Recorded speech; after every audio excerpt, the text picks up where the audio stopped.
segundo ano, nós vamos continuar com a República, com o capítulo 1 do módulo, certo? Nós vimos que no outro vídeo que a República foi proclamada, certo? A República foi proclamada, o imperador foi destronado, certo? O imperador foi destronado e a família foi embora para a Europa. Agora, nós vamos começar, aqui tem República Velha, mas na verdade, nós vamos falar aqui da República da Espada. Só que antes da República da Espada ser instaurada aqui no Brasil, nós vamos falar dos grupos, dos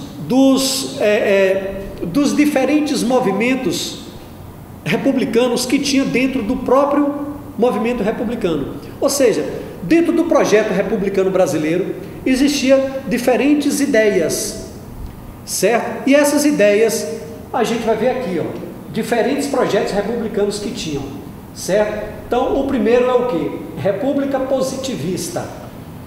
Essa República Positivista, ó, centralização política nas mãos do presidente, certo? Centralização política nas mãos dos presidentes. Postura predominante entre os militares.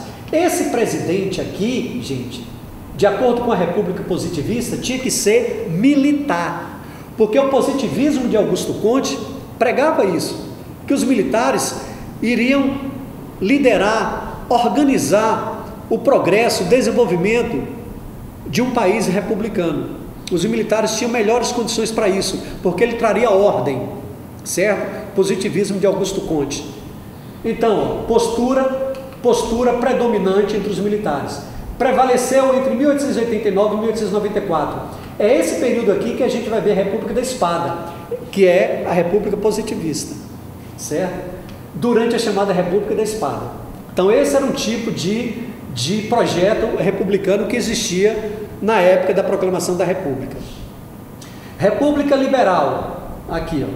Federalismo, ou seja, eles queriam uma descentralização. Já a República Positivista queria uma centralização, ou seja, um presidente com poder forte. O poder total está na mão dos presidentes.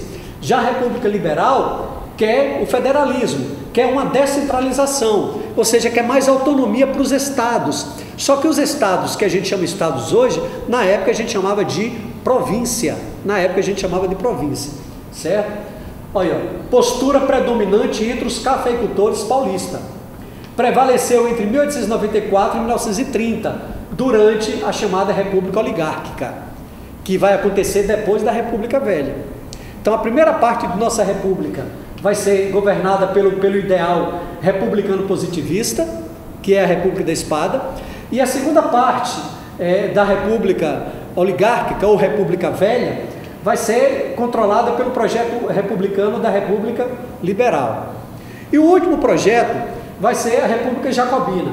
Essa aqui nunca chegou a ser posta em prática, não, certo? Formação de uma república com forte participação popular e favorável à criação de medidas com alcance social. Postura predominante entre setores da classe média urbana que não chegou a se concretizar. Jacobina aqui tem a ver com a Revolução Francesa, com os jacobinos. Não sei se vocês lembram da Revolução Francesa, que no período chamado Convenção Nacional, existia um partido político chamado Jacobinos, que era da pequena burguesia e o povão em geral, que eles eram de esquerda, e eles queriam tomar reformas para favorecer o povo, fazer reformas para favorecer o povo. Essa República Jacobina nunca foi posta em prática. Por quê? Porque a elite não ia deixar, os próprios militares não iam deixar que o povo participasse em hipótese nenhuma, certo? Então começa a República da Espada, que é a República Positivista, certo? Baseada nos ideais de Augusto Conte, onde o presidente é tudo, certo? Tem todo o poder. Olha, ó, período em que o Brasil foi governado por dois presidentes militares, ó, Marechal Deodoro da Fonseca e Floriano Peixoto. Vocês vão observar que aqui tem o Marechal Deodoro da Fonseca, 1889 a 1891. Só que esse governo dele aqui, gente, vai ser dividido em duas partes, certo? Esse governo dele vai ser dividido em duas partes, certo? Olha só, quais são as duas partes que esse governo dele vai ser dividido? Bom, em primeiro lugar, ele vai ser dividido na fase provisória. Aí você diz, professor, a fase provisória está de 89 a 91. Sim, esse 91 aqui, 1891, é fevereiro de 1891. Ou seja, a fase provisória de Deodoro da Fonseca vai da proclamação da República, 15 de novembro de 1889, até fevereiro de 1891. Por que fevereiro de 1891? Porque é quando é promulgada a primeira Constituição Republicana.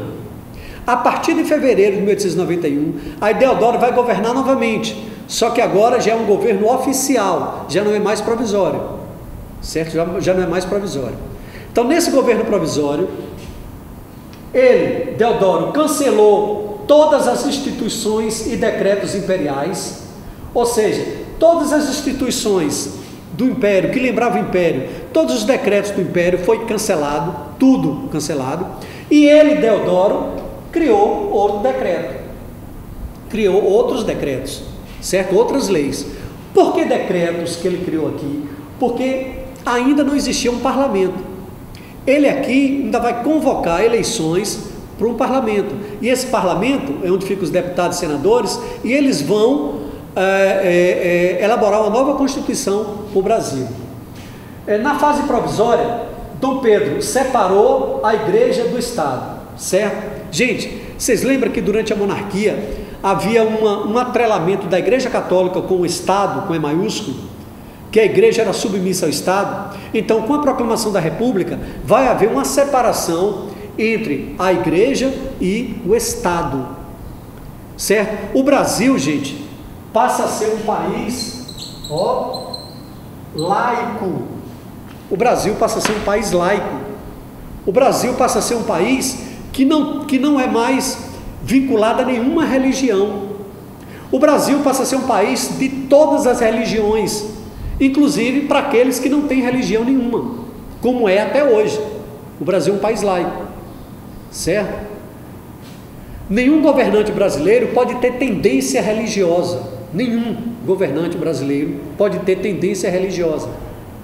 Nenhuma escola pública ou privada pode ter tendência religiosa, a não ser que sejam escolas profissionais, a escola que professa determinada religião, escola vinculada a determinadas igrejas. Aí sim, aí pode acontecer, certo? Então, foi criado o casamento civil, porque durante o Império, durante o atrelamento da igreja ao Estado, durante a monarquia, só tinha um tipo de casamento, que era o casamento religioso. Com a proclamação da República, certo? Agora passa a ter o casamento civil, certo? Tem aqui outra medida, de Deodoro na fase provisória, a grande naturalização. O que é isso? Deodoro convocou a todos os estrangeiros que moravam no Brasil a simplesmente a se naturalizar brasileiro, a se tornar cidadão brasileiro. Então houve uma corrida muito grande aos órgãos governamentais para esses cidadãos estrangeiros se naturalizar brasileiro, certo? Bom, como eu disse a vocês, Deodoro vai convocar eleições para a Assembleia Constituinte. Deodoro vai convocar eleições para o Congresso Nacional. Vai convocar eleições para deputados e senadores. E esses deputados e senadores têm a obrigação de criar uma Constituição para o Brasil. Veja que até então nós tínhamos uma Constituição, que é a Constituição de 1824, criada por Dom Pedro I. Agora, nós vamos elaborar, Deodoro convocou esses constituintes, certo? Houve uma eleição e eles foram eleitos para elaborar uma Constituição para o Brasil, e essa Constituição ela vai ser promulgada em fevereiro de 1891. É até aí que dura o período provisório, até fevereiro de 1891, certo? Bom, durante o governo provisório de Deodoro da Fonseca, tinha um cara, o Rui Barbosa, que era o ministro da Economia, ou o equivalente ao ministro da Economia, o ministro da Fazenda de Rui Barbosa, o ministro que cuidava das finanças, e ele tinha uma função na cabeça dele, que era modernizar o Brasil. Rui Barbosa é um baiano muito inteligente, uma das mentes mais brilhantes que o Brasil já teve, e ele tinha uma ideia, modernizar o Brasil.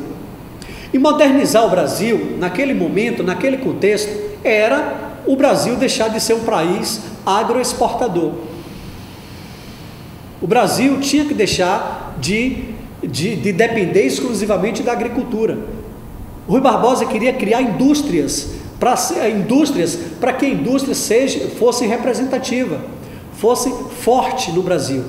Ele acreditava que só um país com indústrias poderia competir com os países mais modernos europeus, mais industrializados da Europa e Estados Unidos. Então, esse projeto econômico de Rui Barbosa, que era ministro de Deodoro da Fonseca, é chamado de encilhamento. Por que recebe esse nome? Porque, gente, esse nome esse projeto vai ser chamado encilhamento justamente quando ele não der certo. Aí vai haver uma corrida muito grande, né, para as bolsas de valores, para vender as ações, e o aglomerado de pessoas vai ser comparado aos jockeys clubes, porque naquela época tinha muitas corridas de cavalo, e nos jockeys clubes tinha um local onde os cavalos eram encilhados antes das corridas, e ficava um aglomerado de pessoas. E então os jornalistas comparou a bolsa de valores ao aglomerado de pessoas no jockey club, nos locais onde os cavalos eram encilhados. Daí a política de Rui Barbosa ser chamada de encilhamento.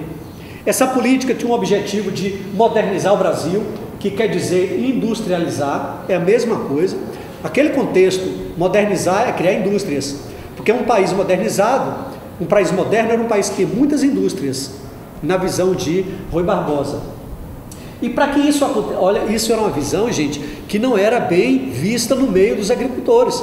Os cafeicultores vão fazer oposição a essa política, porque os cafeicultores tinham medo de perder o prestígio, tinham medo de perder o posto da principal classe dominante do país. Eles tinham medo, e eles vão fazer oposição a essa política do Rui Barbosa, assim como os Estados Unidos vai fazer oposição, assim como a Inglaterra vai fazer oposição, porque esses países não queriam que o Brasil se industrializasse, para o Brasil continuar comprando produtos desses países, certo? Então, o objetivo era industrializar o Brasil. Para que isso acontecesse, tinha que haver uma emissão monetária, ou seja, os bancos brasileiros iriam emitir dinheiro, certo? Para que iria distribuir créditos para todas as pessoas que quisessem criar indústrias no Brasil. Só, gente, que muitas pessoas iam lá, pegavam o dinheiro, pegavam os empréstimos e não aplicavam na indústria, aplicavam em outras coisas, menos na indústria. Outros aplicavam em indústrias fantasmas, que o governo não fiscalizava, como é de praxe com dinheiro público, não há muita fiscalização. Naquela época já era a mesma coisa, ou seja, não deu certo, porque não houve industrialização nenhuma. Pelo contrário, o que houve foi o quê? Crise econômica, inflação e especulação financeira. Porque o governo emitia cada vez mais moeda, porque a busca por dinheiro foi muito grande, e cada vez que circulava dinheiro, quanto mais circulava dinheiro, mais o dinheiro desvalorizava, e nada disso era empregado em indústrias. Ou seja, a política Rui Barbosa, chamada encilhamento, não deu certo. Mesmo porque também tinha a oposição dos grandes cafeicultores, certo? E dos Estados Unidos e da Inglaterra, certo? Bom, aí em fevereiro de 1891 é promulgada a primeira Constituição republicana. Observe que não é a primeira Constituição brasileira, é a primeira Constituição republicana. Entenderam? Republicana. Essa Constituição republicana, gente, ela vai trazer algumas inovações, mas ela não vai deixar de ser inclusiva. Aliás, ela não vai deixar de ser excludente, porque a república, gente, assim como a monarquia, é excludente. A maioria da população vai ficar excluída de participações políticas, certo? Na verdade, o que aconteceu com a proclamação da república, muitos historiadores chamam até de golpe. Foi um golpe, porque saiu um governo, uma elite, e vai entrar uma outra elite, primeiro uma elite militar, depois uma elite de cafeicultores, e o povo vai continuar sendo excluído. Nenhuma medida vai ser tomada aqui, vai favorecer o povo, nenhuma. certo? Nenhuma medida. Então a república, assim como a monarquia, vai continuar sendo excludente. Vai ter avanços? Vai, porque agora nós temos um país que não é mais escravocrata. Um país agora que o voto vai ser fechado, certo? Aliás, desculpe, o voto vai continuar aberto, mas a todos os homens, assim, só que na monarquia o voto era censitário, era voto, só os ricos votavam. Agora não, agora vai votar todos os homens maiores de 21 anos alfabetizados, certo? Mulheres, mendigos, analfabetos, religiosos, militares não vão votar, ok? Não vão votar. Olha, o Brasil passa a ser uma república federativa, com autonomia para os estados. Ó, você lembra que agora houve uma junção dos ideais republicanos positivistas e dos ideais republicanos liberais, certo? 3 poderes, ó, legislativo e judiciário e executivo. Ó, voto universal masculino, ó, excluindo-se mulheres, menores de 21 anos, analfabetos, mendigos, padres e soldados, certo? Tá aí Rui Barbosa aqui, ó, o trem simbolizando a modernização. E aqui é a emissão de dinheiro, ó, o Banco Nacional, ó, emitindo dinheiro, e o dinheiro vai se desvalorizar, a inflação a todo vapor. Olha, voto aberto, todos tinham acesso ao voto, certo? Eleições diretas para presidente da República. Agora sim, nós vamos eleger o nosso presidente, menos o primeiro. O primeiro presidente vai ser eleito pelo colégio eleitoral. O primeiro presidente vai ser eleito pelo Congresso Nacional. Aí, as eleições passam a ser diretas.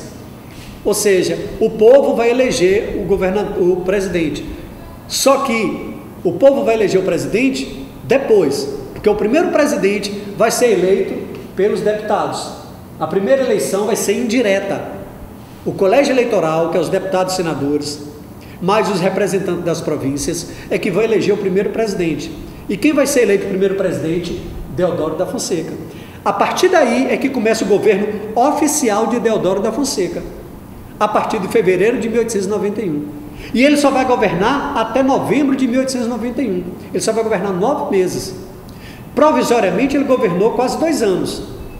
Quase 2 anos. Mas oficialmente ele governa de fevereiro de 1891 a novembro de 1891. Certo? Olha, fase constitucional. Atritos entre o presidente, avesso à ideia de democracia ou oposição. Olha, presidente que tinha o ideal positivista. O positivismo não é muito adepto da democracia, não. O positivismo queria o poder centralizado, certo? E o parlamento, controlado majoritariamente por cafeicultores, desejosos de maior descentralização política. E esses cafeicultores também, eles eram contra o projeto econômico de Rui Barbosa. Observe, o presidente vai ter atritos com o parlamento. Por quê? Porque o presidente vai fazer parte daquele projeto educacional positivista, que era a favor de uma centralização forte. Os cafeicultores vão fazer parte do projeto republicano liberal, que era a favor de uma descentralização, maior autonomias para as províncias, certo? É a união desses 2 projetos que vai caracterizar a Constituição de 1891. Mas Deodoro, quando assume, ele vai ter problemas com esses cafeicultores, porque as ideias dele não vai bater, certo? Não vai bater um com a outra. Aí, por causa disso, Deodoro fecha o Congresso e decreta estado de sítio. Deodoro fechou o Congresso porque ele teve que demitir Rui Barbosa, porque a política do encilhamento não deu certo, por pressão dos cafeicultores, e pressão dos Estados Unidos, da Inglaterra. Aí Deodoro, chateado, certo? Por causa da demissão que ele teve que demitir Rui Barbosa, porque o Congresso Nacional não apoiava a política do encilhamento, Deodoro faz o quê? Fecha o Congresso Nacional e decreta o estado de sítio. Estado de sítio onde todos os direitos do cidadão são suprimidos, certo? O presidente passa a ser poder total, certo? É lógico que isso vai haver reações, ó. Reação de diversos setores contra o gesto do presidente, ou seja, vários setores vai reagir o fechamento do Congresso Nacional pelo Deodoro da Fonseca, ó. Cafeicultores, setores do Exército, greve de trabalhadores da Estrada de Ferro Central do Brasil e Marinha. Aliás, os marinheiros vão tentar a primeira revolta da Armada. A primeira revolta da Armada, essa primeira revolta da Armada, marinheiros, liderados por Custódio de Mello, vão ameaçar bombardear o Rio de Janeiro se Deodoro não renunciar. Aí a pressão dos marinheiros, com mais os cafeicultores, setores do próprio Exército, greve dos trabalhadores e essa revolta da Marinha, aí Deodoro vai ser obrigado a renunciar. Ele vai renunciar quando? Em novembro de 1891. Aí quem assume? O vice-presidente, o Marechal Floriano Peixoto. O Marechal Floriano Peixoto era vice-presidente de Deodoro da Fonseca. Gente, naquela época, se podia votar para presidente de uma chapa e você podia votar para o vice-presidente de outra chapa, certo? Aí o vice-presidente mais votado iria juntar ao presidente mais votado e formaria o presidente e o vice-presidente, certo? Floriano Peixoto aí vai assumir em novembro de 1891 e vai concluir o mandato de Marechal, que seria até 1894, certo? Porque vocês sabem, república, gente, é a forma de governo onde o representante é eleito pelo povo por um período estipulado de governo, por um período determinado, certo? Por um período determinado de tempo. Olha, consolidador da República, ele era chamado de Marechal de Ferro, devido à firmeza de suas atitudes em relação aos seus opositores. Esse cara é Marechal... vocês viram que Deodoro da Fonseca vai ter a primeira revolta da Armada, vai ser no governo de Deodoro da Fonseca. Ele vai renunciar por causa disso. Os marinheiros, liderados por Custódio de Mello, se apossam de alguns navios de guerra e ameaçam bombardear o Rio de Janeiro. Essa é a primeira revolta da Armada. Deodoro renuncia. Aqui vai ter também uma revolta da Armada, a segunda revolta da Armada, que vocês vão entender por quê. Só que aqui, diferentemente de Deodoro, Floriano não recua, Floriano não vai renunciar, pelo contrário, ele reage, compra navios de guerra de outros países e vem e combate os revoltosos e vence a segunda revolta da Armada. Por isso que ele é chamado de Marechal de Ferro, porque ele toma atitude contra os seus opositores com dureza, com firmeza, certo? Deodoro, na verdade, Floriano Peixoto faz um bom governo, um excelente governo. Medidas populares no Rio de Janeiro, apoio popular, redução de aluguéis, construção de casas populares, destruição de cortiços, que ele acreditava que era cheio de doenças, certo? Isso aqui foi uma atitude que o povo não gostou, mas só que muitos desses aqui vieram para essas casas construídas, outros não tiveram acesso, mas a maioria teve acesso a essas casas construídas. E a eliminação de impostos sobre a carne para baixar o preço, ou seja, medidas que agradou o povo. Ele era firme com seus opositores, mas ao mesmo tempo ele tomava medidas que agradavam o povão. Crise inicial pela posse, manifesto dos 13 generais. O que é essa crise inicial pela posse? É o seguinte: de acordo com a Constituição de 1891, o presidente da República, se ele renunciasse e tivesse menos de 2 anos de mandato, teria que ter novas eleições, certo? Vou repetir: o presidente da República, quando ele renunciasse, quando ele deixasse vago a presidência e ele não tivesse completado 2 anos de mandato, teria que ter novas eleições. Observe que Floriano Peixoto, ou Deodoro da Fonseca, ele vai assumir oficialmente em fevereiro de 1891. Ele vai assumir, ele vai ser eleito indiretamente, fevereiro de 1891. Só que em novembro ele renuncia.